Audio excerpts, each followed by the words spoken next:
નમસ્કાર વિદ્યાર્થી મિત્રો, ધોરણ 10 વિજ્ઞાન પ્રકરણ નંબર 5 એના ઇમ્પોર્ટન્ટ ક્વેશ્ચન આપણે જોઈએ.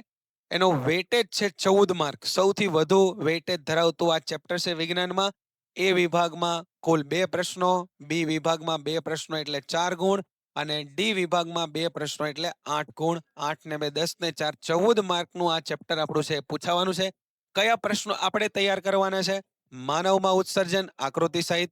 વનસ્પતિમાં ઉત્સર્જન, વનસ્પતિમાં વહન, વનસ્પતિમાં વહન પછી લસિકા, હૃદય આપણો પંપ અને બેવડું પરિવહન તંત્ર. આ બંને પ્રશ્નો અલગ છે.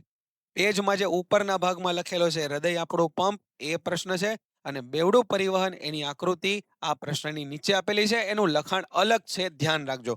મનુષ્યનું શ્વસન તંત્ર સમજાવવાનું છે. ગ્લુકોઝ વિઘટનના પથમાં તમારે લખાણ નથી યાદ રાખવાનું, જે તમને સમીકરણ તરીકે એક આકૃતિની જેમ, જે પેરેગ્રાફ આકૃતિની જેમ તમને જે ટેક્સ્ટ બુકમાં આપેલું છે એ જ તમારે યાદ રાખવાનું છે. અમીબામાં પોષણ સમજાવો, આકૃતિ સહિત યાદ રાખવાનું છે. વાયુ કોષ્ઠો અને મૂત્રપિંડમાં મૂત્રપિંડ નલિકાની રચના અને ક્રિયાવિધિની તુલના કરો. આ પ્રશ્નો જોવાના છે પ્રકરણ નંબર 5 માં.